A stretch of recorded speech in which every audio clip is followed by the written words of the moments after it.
Dulu aku mikir kalau masalah keuangan hanya bisa diselesaikan dengan cara mendapatkan penghasilan yang lebih besar, tapi setelah kerja dan melihat banyak orang dengan berbagai tingkat penghasilannya, aku sadar satu hal. Masalahnya seringkali bukan berapa banyak uang yang masuk, tapi gimana uang itu dikelola. Ada orang yang gajinya besar, tapi tetap hidup dari gaji ke gaji.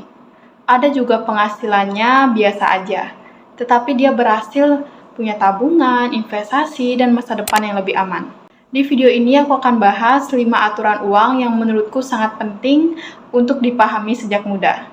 Sebelum lanjut ke videonya, jangan lupa untuk klik subscribe supaya kamu gak ketinggalan video-video yang bantu hidup kamu lebih baik setiap hari. Aturan pertama, emergency fund first, atau dana darurat terlebih dahulu. Banyak orang pengen langsung investasi, beli saham, mendapatkan keuntungan besar. Padahal, kalau belum punya dana darurat, satu kejadian tak terduga bisa buat semuanya berantakan. Misalnya ada kebutuhan mendadak yang harus segera dibayar. Kalau kita nggak punya dana darurat, biasanya orang akan berutang atau menggunakan pinjaman. Dana darurat adalah benteng pertahanan keuangan. Tujuannya bukan untuk menghasilkan keuntungan, melainkan melindungi kita dari keadaan yang tidak terduga.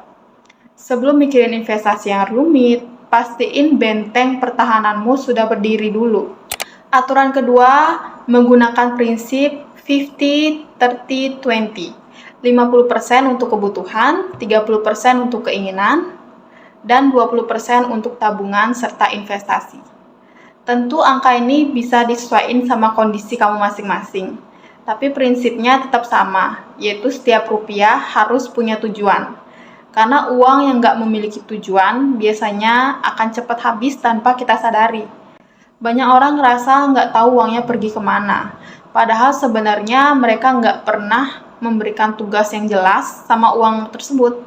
Aku dulu mikir ngapain sih kayak catat keuangan, tapi menurut aku kayak sekarang aku udah dari beberapa bulan yang lalu aku udah mencatat pemasukan dan pengeluaranku setiap bulan. Dulu aku sempet kayak lupa dan kayak mikir ngapain sih mencatat kayak gitu, kayak nggak ada gunanya gitu. Tapi sekarang aku ngerasa kayak itu penting banget gitu loh. Banyak orang yang ngerasa kayak uangnya masuk tapi dia nggak tahu uangnya udah cepet aja habis, nggak tahu kemana. Jadi kalian harus track berapa kalian punya pengeluaran, berapa kalian pendapatan kalian. Make sure pengeluaran kalian itu nggak lebih besar dari pendapatan kalian. Jadi jangan cuma mencatat, tapi setiap bulan juga kalian evaluasi. Kira-kira bulan ini aku lebih banyak spend di mana nih? Apakah ada pengeluaran-pengeluaran yang bisa aku kurangi? Apakah aku ada spend lebih banyak di konsumtif atau apa gitu sehingga mungkin bulan depan bisa dikurangi. Jadi bukan hanya mencatat tapi juga evaluasi. Aturan ketiga adalah menghabiskan lebih sedikit uang untuk tempat tinggal. Ini mungkin terdengar nggak populer karena banyak orang ingin terlihat sukses melalui rumah atau apartemen yang mereka tempati. Padahal semakin besar biaya tempat tinggal, semakin kecil kemampuan kita untuk menabung dan juga investasi. Rumah emang penting, kenyamanan juga penting, tapi kebebasan finansial nggak kalah penting. Lebih baik hidup sedikit lebih sederhana, tapi memiliki ruang untuk membangun masa depan daripada terlihat mewah, tapi terus tertekan oleh tagihan. Aturan keempat, memahami bahwa mobil pada umumnya bukan aset. Banyak orang menganggap membeli mobil berarti nambah kekayaan. Padahal dalam banyak kasus, nilainya terus turun setiap tahun. Belum lagi biaya bensin, biaya servis, asuransi, pajak. Tentu mobil bisa jadi alat yang sangat berguna kalau memang dibutuhin untuk kerja atau jalanin bisnis. Tapi penting untuk bedain antara kebutuhan dan juga gengsi. Jangan beli sesuatu hanya untuk terlihat sukses di mata orang lain. Aturan kelima adalah save before you spend. Simpan dulu baru belanja. Banyak orang gunain rumus penghasilan dikurangi pengeluaran. Masalahnya tabungannya sering kali jadi nol karena semua uang udah habis digunain. Orang yang berhasil secara finansial biasanya gunain rumus yang berbeda, yaitu penghasilan dikurangi tabungan sama dengan pengeluaran.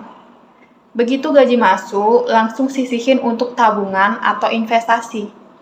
Jangan nunggu sisa uang di akhir bulan, karena biasanya nggak akan ada yang tersisa. Jadiin nabung sebagai prioritas, bukan pilihan. Misalnya setiap gajian langsung pindahin sebagian uang ke rekening investasi atau tabungan. Dengan cara ini, kita nggak perlu mengandalkan motivasi setiap bulan. Itu dia 5 aturan keuangan yang menurut aku penting untuk kita pahami sejak kita masih muda. Kalau video ini bermanfaat, jangan lupa untuk klik subscribe, like, and comment. And thank you for watching guys. See you on the next video. Bye-bye.